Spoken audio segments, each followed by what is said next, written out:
Hey, Lauren here. First things first, let me apologize to all my subscribers. Been crazy busy over the past couple of months, and that's why I haven't put any videos out. And still am. That's why I'm filming this in the car, but such is life. This will be my first video on concealed carry, and this is mainly dedicated towards firearms, but it applies to other forms of lethal carry. And this is the first 3 considerations you should think about before you invest in carrying concealed. So first off is money. You have to have the finances to see it through. And what I mean by that is there's a lot of hidden costs that you wouldn't, when you go to buy a gun, you don't think about. So if you think about going to get a gun for concealed carry and you go to the gun shop, there's a lot more to it than just that. You could probably get away with $600 or so, at least in Florida, to carry. I think it's almost $300 for the permit. And if you got something like a Burst of Thunder, something of that nature, or maybe a Kel-Tec, you could get the gun, the holster, and the carry permit. But there's more to it than that. For example, you need extra magazines. You need ammo because you need to practice, so you need to be able to afford the ammo. When I made my investment, my initial investment was right around $1,000. I think it was $650-ish for the gun. I got 2 magazines because the one I picked, that was another $100. I got a cheap holster and carry permit. So it's a chunk of change to be able to put down. So you need to be aware of that before you even try to go into it.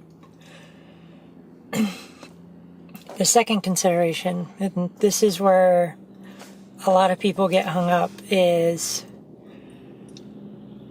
are you prepared to use up to lethal force to defend yourself and those around you? And a lot of people will jump and say, yes, of course I am. And for those, you really should think about it because it's a big deal. I mean, you have to be prepared to do whatever's necessary. And it won't be pretty. And it'll be very complicated afterwards because you will be speaking to the police. There's a possibility that you could go to court, all that stuff. So it's a big deal. And there are those that aren't sure if they can or don't think they can, but they're still interested in getting a weapon. If you don't think you can use up to lethal force, do not carry a lethal weapon. I mean, it's that simple. Because if you're put in the situation and you can't do what you have to do, then all you're doing is putting yourself in a situation where what you have is more of a liability to you than an asset. So, I mean, I really encourage people to put a lot of thought into that one because it's a very important decision. And the third consideration is, and this goes for anything but specifically firearms, is can you be a responsible and law-abiding gun owner, especially during concealed carry? And of course, everybody who wants to carry will say, yeah, that's easy. I can do that. Well, it's not as easy as it sounds. I mean, the obvious one that gets thrown around a lot is road rage. If somebody cuts you off, or you cut somebody else off and they run up to your window and they're yelling and screaming at you, are you going to reach for your gun? Is it a situation that you can diffuse another way? Can you leave? I mean, if you got a hot head, you really gotta take a minute to consider if you're going to be able to keep your cool in those situations. And the other one that seems like nobody ever talks about is the situations where nobody's in immediate danger, but something very bad has happened. Talking about somebody beats your mother, or somebody molests a child that you're close to, or, something like that. In these situations where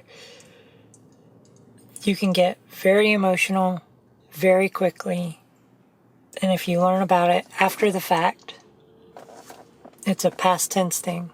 So you can't go in there seeking vengeance or retribution in the name of justice, because that doesn't fly.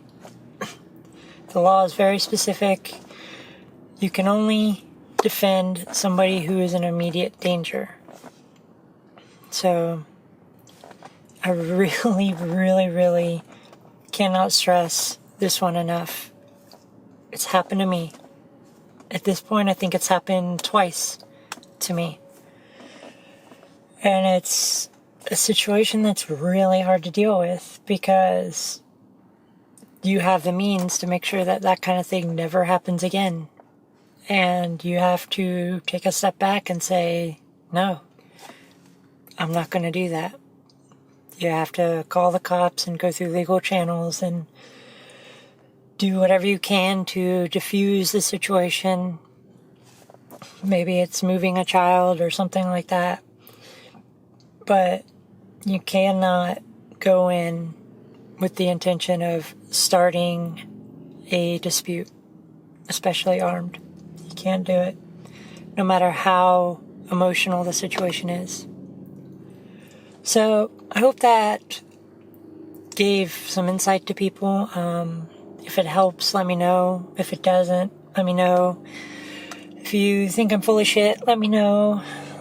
I'm open to all suggestions, and if I missed something, please put it in the comments. I would really like to broaden the knowledge of concealed carry. I think so. It's something that's very important, that anybody who can consider it should consider it, but I think that it's a very meaningful decision and it should be given a lot of thought.